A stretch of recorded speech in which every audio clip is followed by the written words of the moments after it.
भारत एक मानसूनिक देश है जहाँ पर आपको हर तरह के क्लाइमेट देखने को मिल जाएंगे, चाहे बहुत ज़्यादा गर्म हो या फिर बहुत ज़्यादा ठंडा। लेकिन इस साल भारत एक और नए इवेंट को फेस करने वाला है जिसका नाम है एल नीनो। दोस्तों, मैं आपको बता देता हूँ कि एल नीनो जब भी आता है अपने साथ द्रौत, गर्म हवाएं और फैमान जैसी चीज़ों को लेकर आता है। आप वैसे जिसको नहीं पता एल नीनो क्या होता है, तो एल नीनो जो है वो एक क्लाइमेट चेंज फैक्टर है, जिससे क्या होता है कि आपका जो मानसून होते हैं वो डिले हो जाते हैं। अब क्यों हो जाते हैं मैं आपको आगे अपनी इस वीडियो के अंदर बताता हूँ।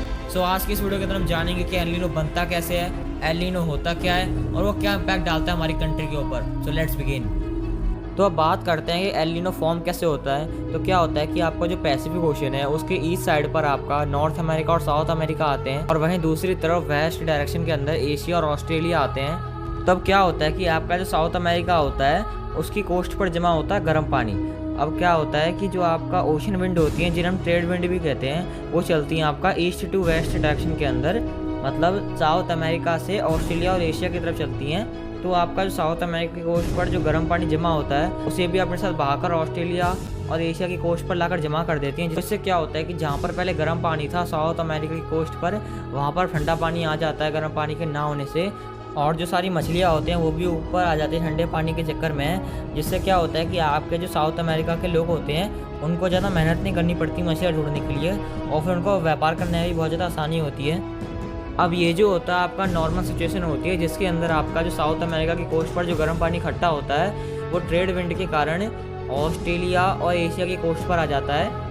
अब एल नीनो के केस में क्या होता है कि अभी तक जो आपका ट्रेड विंड गर्म पानी को पुश कर रही थी वेस्ट डायरेक्शन के अंदर ऑस्ट्रेलिया और एशिया की तरफ, वो धीरे धीरे करके कमज़ोर होने लग जाती हैं। जिससे क्या होता है कि जो गर्म पानी होता है वापस साउथ अमेरिका की कोस्ट पर चला जाता है, जिससे जो ऑस्ट्रेलिया की कोस्ट होती है वो वापस से ठंडी होने लग जाती है। तो अब बात कर लेते हैं कि एल नीनो के आने से मानसून डिले क्यों जाते हैं। तो इसके लिए सबसे पहले आपको छोटे से कॉन्सेप्ट को समझना होगा, जिसे कहते हैं high pressure to low pressure air चलना। तो इसमें क्या होता है कि जहाँ पर आपका गर्म तापमान होता है वहाँ पर आपका लो प्रेशर बनता है, और जहाँ पर आपका ठंडा तापमान होता है वहाँ पर हाई प्रेशर बनता है। अब नॉर्मल सिचुएशन के अंदर क्या होता है कि साउथ अफ्रीका वाला एरिया ठंडा होता है और ऑस्ट्रेलिया और एशिया वाला एरिया गर्म होता है। तो जो आपका हवा होती है वो आपका साउथ अमेरिका से एशिया और ऑस्ट्रेलिया की तरफ चलती है। इससे जो बादल होते हैं वो भी आपका उड़कर एशिया और ऑस्ट्रेलिया की तरफ आ जाते हैं, वहाँ बारिश करवा देते हैं। लेकिन एल नीनो के दौरान क्या होता है कि आपका साउथ अमेरिका वाला कोस्ट होता है वो गर्म होता है और ऑस्ट्रेलिया और एशिया वाला एरिया ठंडा होता है। तो क्या होता है कि आपका जो हवा होती है वो एशिया और ऑस्ट्रेलिया से चलकर साउथ अमेरिका तक जाती है और वहाँ बारिश करा देती है, और जिससे हमारे यहाँ बारिश नहीं आ पाती और मानसून डिले हो जाते हैं। अब एल नीनो की तरह एक और चीज़ होती है ला लीना नाम की, जो कि एल नीनो के एकदम अपोजिट होती है। जैसे एल नीनो बारिश को ख़त्म करता है, मानसून को डिले करता है, वैसी ला लीना मानसून को लेकर आती है, बारिश को लेकर आती है। अब बात करते हैं कि एक्सपर्ट्स पता कैसे लगाते हैं कि जो एल नीनो है वो आपका बहुत ज़्यादा खतरनाक आने वाला है या फिर नॉर्मल आने वाला है। तो उसको पता लगाने का एक ट्रिक होता है, वो है क्या है कि अगर आपका जो पैसिफिक ओशन है वो 0.5 डिग्री हॉटर है तो समझ लीजिए वो एल नीनो है। अगर आपका 0.5 डिग्री से कम है, 0.4, 0.2, तो समझ लीजिए आपका वो नॉर्मल है। और अगर वो 0.5 डिग्री कोल्ड पर पहुंच जाता है वाटर, तो समझ लीजिए वो ला लीना की शुरुआत है। और अगर वो 0.5 डिग्री हॉटर के अंदर ऊपर चले जाता है, जैसे कि 0.8, 0.9, 1 डिग्री, तो उसका मतलब समझ लीजिए कि जो एल नीनो आने वाला है वो बहुत ज़्यादा खतरनाक आने वाला है। अब एल नीनो से डरने की बात इसलिए होती है क्योंकि पिछले 100 सालों के अंदर 18 बार द्रौत आया है, उसमें से जो 13 बार द्रौत था वो सिर्फ एल नीनो की वजह से ही आया था।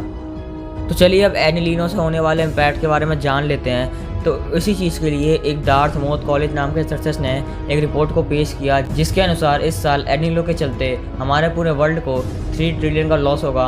और ये तो कुछ भी नहीं है, 1982 और 1983 के अंदर जो लॉसेस का आंकड़ा था ये 4.3 ट्रिलियन का था, और 1997 के अंदर 5 ट्रिलियन का। और सबसे बेकार बात जो एल नीनो की है वो ये है कि इसका जो इम्पैक्ट होता है वो लॉन्ग लास्टिंग होता है। मतलब अगर आपका जो एल नीनो है वो 9-10 महीने के लिए रहा, लेकिन उसका जो इम्पैक्ट होगा वो आपका 3-4 साल के लिए रहेगा। हमारी जो इकोनॉमी होती है वो जल्दी रिकवर नहीं कर पाती, और जो सबसे बुरा प्रभाव जो पड़ता है वो हमारे छोटे छोटे आइसलैंड से पड़ता है, क्योंकि उनकी जो इकोनॉमी होती है इतनी स्ट्रॉन्ग नहीं होती कि जल्दी से उसको रिकवर कर पाए, और उनके पास रिसोर्सेज भी लिमिट में होते हैं।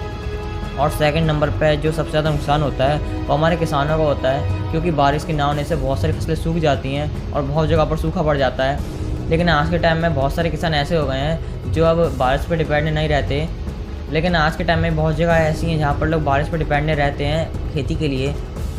अब इसकी कोई पॉसिबल सोल्यूशन है एल नीनो के, तो वो देखते हैं। अब सबसे पहले जो एल नीनो है वो आपका एक नेचुरल क्लाइमेट ही है, मतलब हमारा उससे कोई लेना देना नहीं है। लेकिन हम इसके जो इम्पैक्ट को मिनिमाइज़ कर सकते हैं, जैसे कि इंडियन गवर्नमेंट ने जो एग्रीकल्चर डिपार्टमेंट है उसको बोला है कि आप डिफरेंट टाइप्स के इरिगेशन मेथड को यूज़ करो ताकि जो सूखा हो वो कम से कम जगह पर पड़े और जो हमारी फसलें हैं उनको अच्छी तरह से स्टोर किया जाए, ताकि अगर हमारा एल नीनो बढ़ भी जाए तो हमें ज़्यादा नुकसान ना हो, हमारे पास खाने की ज़्यादा कमी ना हो पाए। तो यही था आज की इस वीडियो के अंदर। अगर आपको मेरी वीडियो थोड़ी सी अच्छी लगी तो वीडियो को लाइक, सब्सक्राइब और शेयर जरूर कीजिएगा। धन्यवाद।